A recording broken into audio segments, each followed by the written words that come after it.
Hi, I'm Bruce Soord from The Pineapple Thief, and you're listening to Sonic Perspectives. There has to be another way.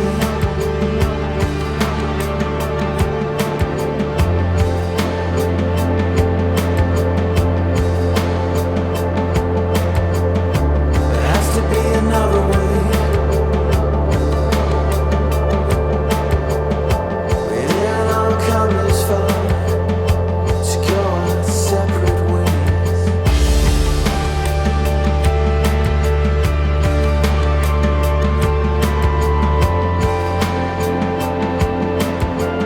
Hey, welcome everybody. This is Scott Medina for Sonic Perspectives. We're really glad to talk with Bruce Soord today as he is preparing to leave home and head across the pond, as they say. Hey, Bruce. Hello. Hi there. So you were just telling me that you literally just got the visas all sorted out for coming across to play North America. Is that right?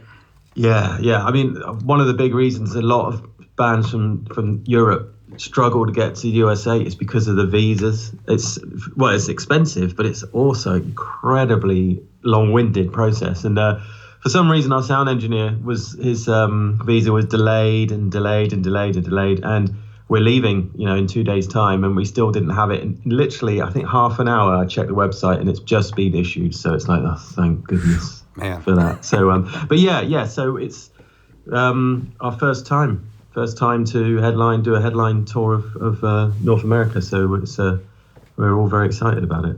Yeah, that's incredible. You've been over here before. You did, was it a solo opening set for Steven Wilson? Well, we've done a few. So we did.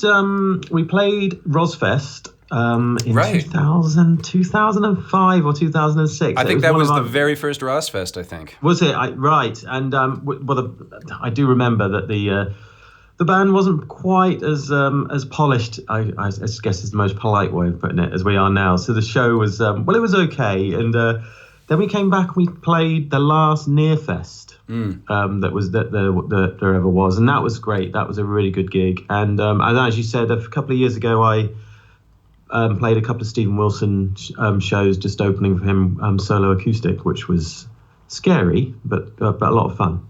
Yeah, how was the reception for you from the crowd? Brilliant. Yeah, the American crowds are just so good. They're so polite, they're welcoming, they're just friendly. I remember I did one of the last shows I did with Steven Wilson was in Dallas, and I've got this looper pedal and some other effects pedals, and they just all of a sudden started splurting out these weird noises, and I was like, oh great, here we go, front man on his own, everything's going wrong, and the crowd were just cheering, laughing, and I got everything working, and they were like, so even when things were going badly wrong, everyone was just really nice. Cool. Well, I'm glad to hear that. And this has been a long time coming. And like when we spoke last year, at that time you had hopes to bring the band to North America. You were just thinking about it and said, you'd probably do a couple shows on the East Coast and Chicago and maybe a couple on the West Coast. But it's turned out to be much more extensive than that. Yeah, it did. Well, I think originally, we just didn't know. We know that we've got a huge listenership in the USA because nowadays you got Spotify and you got Facebook and you can delve into your stats. So we knew that there were people there, but we just didn't know. Obviously, it's a huge place, so we didn't know whether we could just hop around wherever we wanted and get a crowd. And I'm not quite sure how the tour just expanded to the number of dates that it did. I think that's down to our agent. He just kept sticking new ones on. And but no, the ticket sales have been great. So we're really pleased. And yeah, you're right. It's a long tour, and much longer than we thought it would be. Well, I'm thrilled you're making a stop in Denver because this is where I live, and so I'm thrilled I'm actually going to get to see you guys come out here. So thank you for that. How did it feel touring the Dissolution album last spring as compared with the tour for Your Wilderness before that? It's a good question. I think the Your Wilderness tour we just didn't know what it was going to be like. We convinced Gavin to tour with us, so he hadn't actually become a fully fledged member of the band at that point, but because he didn't know what we were like. We didn't know him. We didn't know if we'd get on touring and if it was all going to work. And by the end of the Your Wilderness sessions touring, we all got on like a house on fire, and we all knew what we were doing. So when Dissolution Tour came out, seemed a lot more familiar. It was certainly a lot of fun, and we were certainly a lot better as well as a unit. And the crowds were bigger, and so it just feels like, I don't know, it's strange. You know, I've been doing this since 1999, but when Gavin joined shortly after Your Wilderness, that's really when we've kind of had this Indian summer, you know, this renaissance, and it's still, well, touch wood, things are still going up. Yeah. And you're just releasing a new live album this week from the earlier leg of this tour called Hold Our Fire. That's right, yeah. So that's just the full Dissolution album, and we've also threw in a track. So we did the live DVD Where We Stood.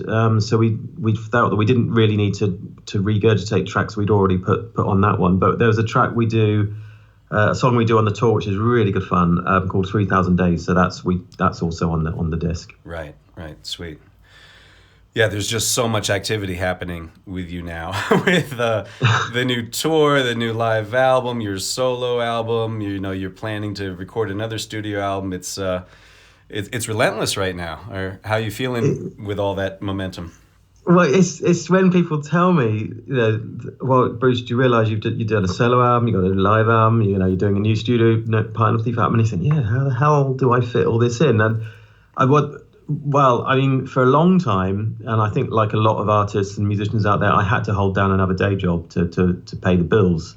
Right. So in a way, that I wonder how the hell I did it back in those days, where I'd be going to work 9 to 5, coming back, going in the studio when I could. You know, your family suffers a bit from that. But I've been lucky since for the good 4 or 5 years now to be full time, and now I don't really have to do. You know, I used to have to do other mixing jobs and production work to sort of pay the bills, but now it's pretty much full time Pineapple Thief and you know, Bruce Hill solo. So it's that makes it possible. So it's like every day I wake up, go in my studio, and it's write songs or record or mix, and it's all Pineapple Thief and or my own stuff. So yeah, I'm very lucky indeed. That's a fantastic trajectory to be on.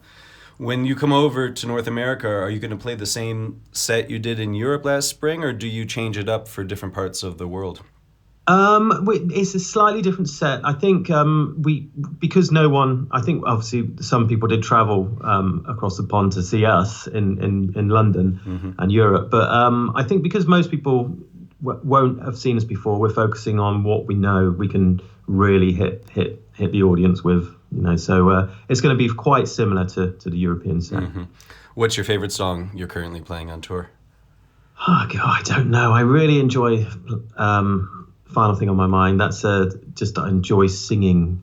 I think one of the big things about my personal enjoyment is that now I've become over the sort of last 4 or 5 years a much more confident frontman, and I think a lot of that has come from being able to have more control and confidence in my voice. I think like a lot of songwriters and guitarists say, you know, that you start writing songs and then you have to sing. You're a guitarist that has to sing, and that was me for a long time. But now almost I think my voice and my vocal is probably my number one instrument, and you know the guitar is just a tool really to help me. And because we've got this great session guitarist that comes with us called George, he's just one of those guys that can just play anything at whatever miles per hour you want to tell him to play it at, he'll play it. And it's he's just one of those guys that's like mastered his guitar. So I just said, right, I'll leave that to you, and I'll just focus on being, you know, getting in with the crowd and singing. Yeah, that really frees you up to be the front man then. Yeah. Nice. As Gavin comes back from having toured extensively with King Crimson in between the different legs of your own touring, do you feel an impact in his playing from his time with that band?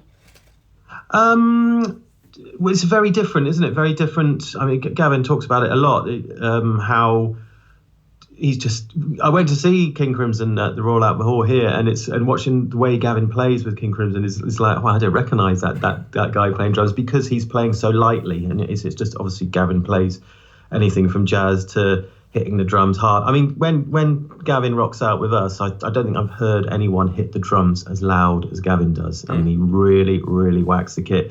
And so, yeah, I think it's a very, very, very different hat that Gavin has on when he comes out with us.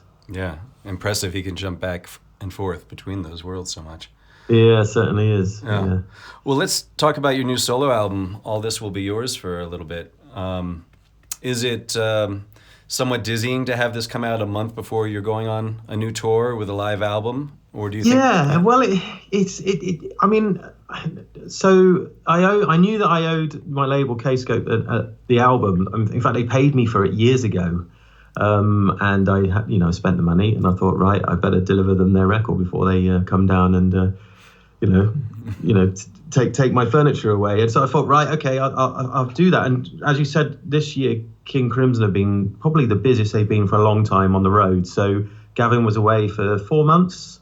So I thought, right, now's the time to do this solo record, because Pineapple Thief now is very much a collaborative thing. I don't want to do any writing, especially if Gavin's not here, because there's a real writing partnership we've got. So from a real raw idea, he'll come in with the drums. And the drums will lead it in such different directions. So I never wanted to sort of say, right, here, Gav, here's a load of Pineapple Thief songs, go and drum on them, because it doesn't make it as exciting. Mm-hmm. And that's not what Pineapple Thief is anymore. And so with the solo, I just locked myself away in the studio. I thought I could do it in like 3 to 4 weeks, but it did turn into 4 months. It was a very long time. I mean, that's the thing. When it's ready. When songs are good enough. So it was a very, very different, very solitary process. Nowhere near as much fun, but at the end of it, it's still very, it's very satisfying. Yeah. Yeah, because that was a shift. You had collaborated with Gavin a lot on Dissolution, and now you're going back to solo songwriting again, which you had previously done with the Pineapple Thief. But now it's a different thing, isn't it? I think that you could almost argue that the early Pineapple Thief was just me, just Bruce Soord solo, and now the Pineapple Thief has turned into this truly collaborative outfit, and that's what's so exciting. I don't know where the songs are going to go. I don't know, the new album that we're writing now is going in all kinds of directions that I would never dream of.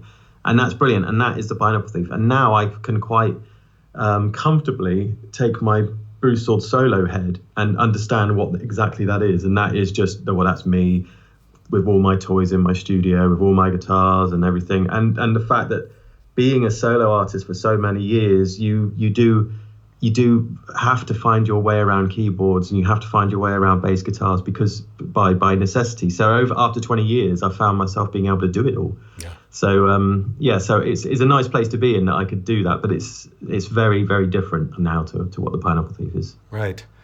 The solo album was somewhat inspired by the birth of your young daughter last year. Is that right? Yeah, so I was touring. So my wife was pregnant with her daughter, but she has a high risk pregnancy. So our first child, unfortunately, we lost him after he was born prematurely, and he lasted for 5 days. So we knew that after that we had twins, and what they do is they put a stitch in to prevent a premature birth. And the thing is, when they take the stitch out, the baby's born. So you know exactly when it's going to come. That's a good thing. And so I was on tour, and the tour finished in London, one of the biggest gigs we've done at a really good venue in London called Shepherd's Bush Empire. And my wife wanted to come to the show, but the doctors were saying, no, you need to give birth. And she begged them, please, can I just see Bruce's last gig, and then he'd come back and he'll be at the birth. So they convinced her. She convinced the doctors that was okay. So I drove back down to pick my wife up. We came up. She watched the show. Straight after the show, I drove her home. The next day, we had the baby daughter. So it was quite an extreme time, and but it was a wonderful time. And as she grew up and became sort of about 2-3 months old, that when a baby is really quite easy, I'd have her in my studio. She'd just be babbling in her chair, and so I'd be working. And then when she went to sleep, I'd start writing and recording, and that was the process. And I didn't write an album, or this is a song about my baby girl, but she was certainly gave me a perspective on life and everything that was happening around me, a unique perspective, and certainly a unique sort of vibe in the studio, having this new life sat there staring at you. So yeah, that definitely informed the album quite deeply. Right. And lyrics like Our Eyes Lock and Time Does Not Exist, is that referencing her, or is that something Absolutely, else? yeah. So that was, sometimes, you're so caught up in life and in how hectic and the day-to-day the world is, and then all of a sudden you look at this small little life that's just got this pure look at you, and she looks at you and she smiles, and all of a sudden, time just stops, and you just think, oh yeah, that's how simple life can be, and that's the simple sort of pleasures that we get from our relationships and family. And so that certainly was directly inspired. Yeah, it seems like such a juxtaposition of that feeling and emotion, and then with your other observations of the turmoil in the world, and it's all kind of mixed together, it feels like, on this album. Yeah, it was, and quite often we would go for walks, and I mean, I'm in a typical sort of small town here in England, and it has its fair share of trouble and problems. There's a drug den 2 doors down from me. So I don't know how they live in it, but there's no windows and it's overgrown. And so there's a lyric in there, push past 158, which is I was literally pushing the pram as fast as I could past that house, but it also signified the fact that by pushing past it, I was turning a blind eye. No one's dealing with this problem, and the issues that we have. I just find it very sad. But at the same time, it's not totally bleak. I do love my town. I love the people in it, and I love humanity. I'm not someone who's saying, oh my God, we're doomed, even though we're going through globally and nationally here in the UK, we're going through quite a stressful time. Right. Yeah. And bringing a new life into this world of turmoil and the unknown, it must create some stress or at least mixed feelings. Well, it certainly makes you think, well, I've just no idea what lies in store. I mean, that's why I think that's the album title, All This Will Be Yours. I'm looking at it now. What is it going to become? No one knows. I mean, there's certainly been a sea change in this country where we become incredibly polarized, and there's a lot more anger and resentment that didn't maybe existed previously, than it was bubbling under the surface. But now people have got a reason, they've got a mouthpiece to say, no, this polarization has really affected me and affected the society, and I'm just hoping that we'll get over it and we'll look back at this period and go, yeah, that was a crazy time, wasn't it? Thank goodness we got through that. Exactly, because of course we're feeling the same thing over here as well. Yeah, equally polarized, isn't it? Yeah, so yeah. It's a shame because it dominates, it just overtakes everything, and when there's so many other things that we should be talking about and moving on with. Mm-hmm. I'm curious about these lyrics. Let me know what's behind these. All I can see is you swept away from me, clutching the secrets I know. I'm already mourning your loss. Well, yeah. So this is like a father looking at this sort of innocent child and knowing that she's going to grow up and know what life is really about. At the moment, her life is just complete, happiness. She just lives in this home that we shelter her from everything and just give her as much love as we possibly can. But I know that one day she's going to find, she's going to know the secrets that I know. She's going to know, have to sort of overcome all of the angst that we have to go through in our teens and when dealing with something as basic as the meaning of life, through to having to deal with the complexities of how do we get through our lives. And so this, and swept away from me, meaning that I can't stop you doing that. As much as I would just love to just have this relationship that we have forever, I know that that's not going to be the case. Well, yeah. So in the production end of the music, which is, quite inventive, and at this point you have full mastery over the studio, it sounds like. How do you decide how far to take it?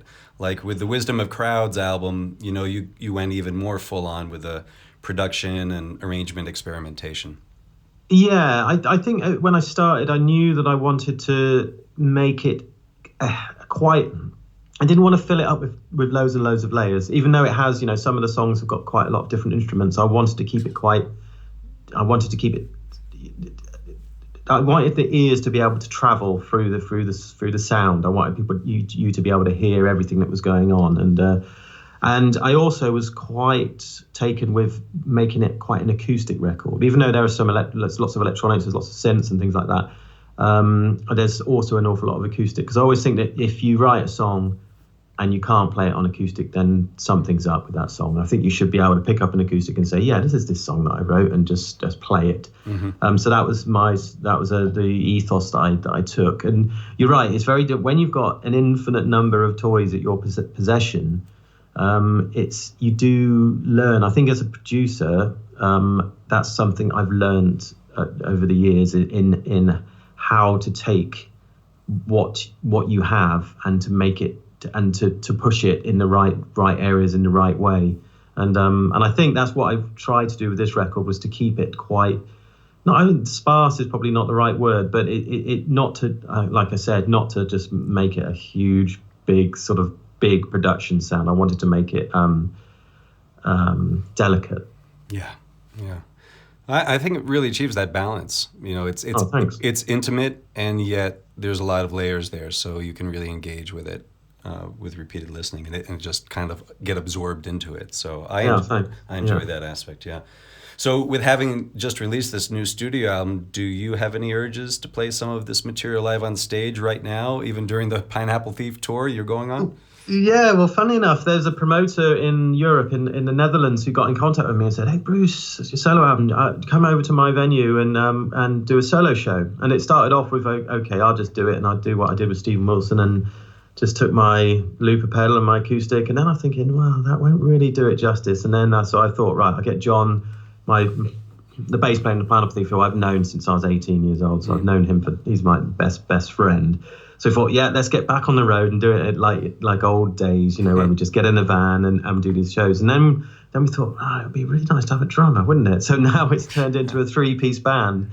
And so we're going to do this one show and see how it goes. We're also booked in to do a festival, funnily enough, in the Netherlands as well. And just see how it goes, and see if people want to come and listen. And if they do, I think, we'll certainly do some more shows.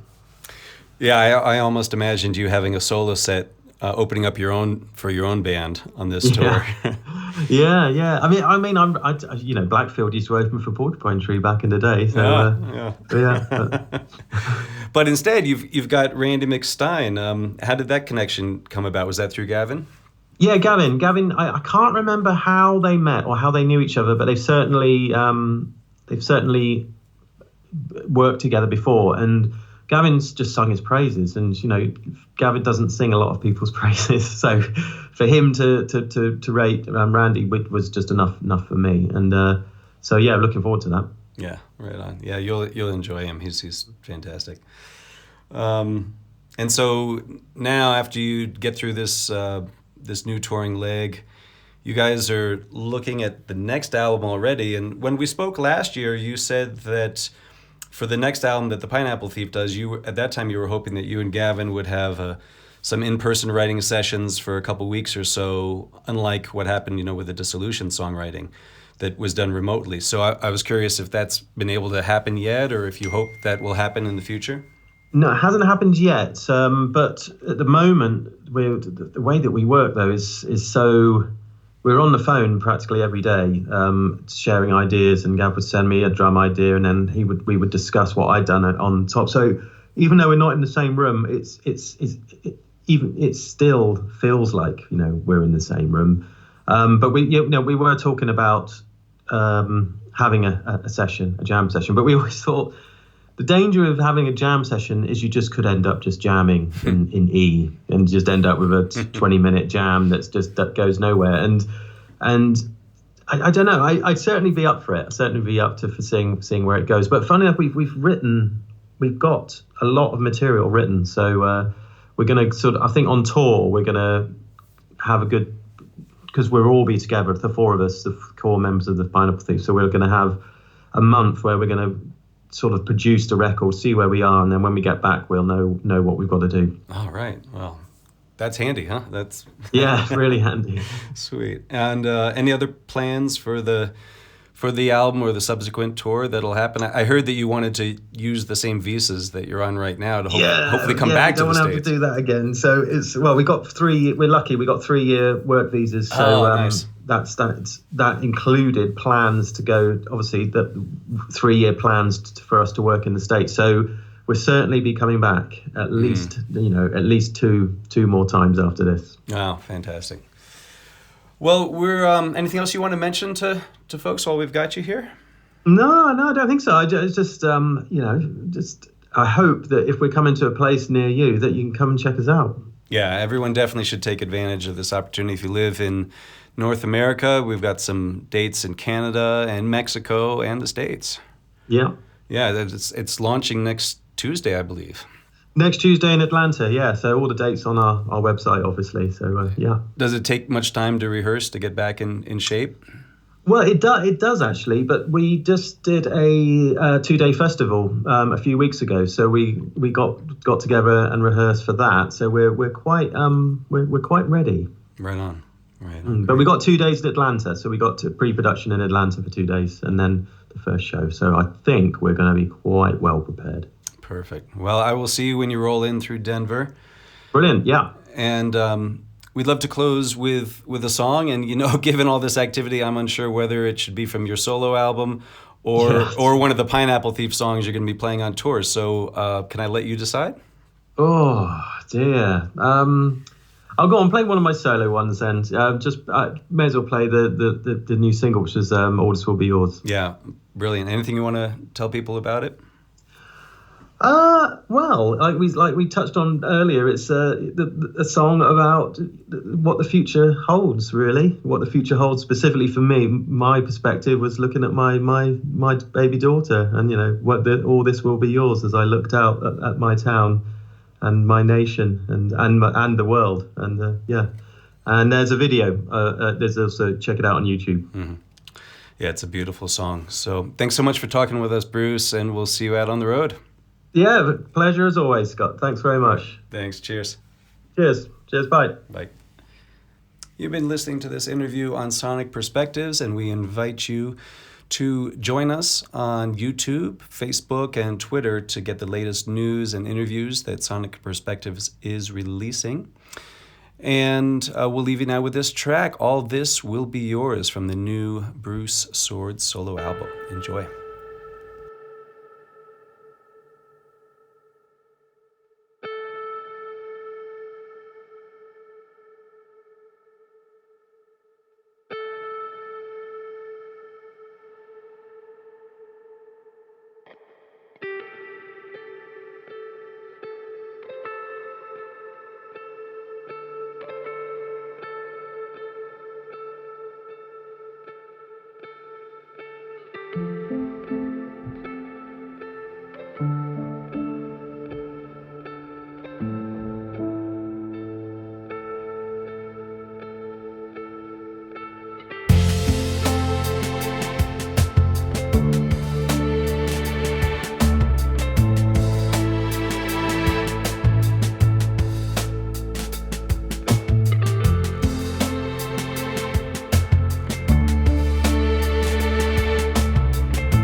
Let's just take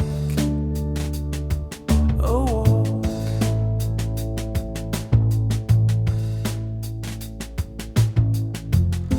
Push past 158. There's no time to talk.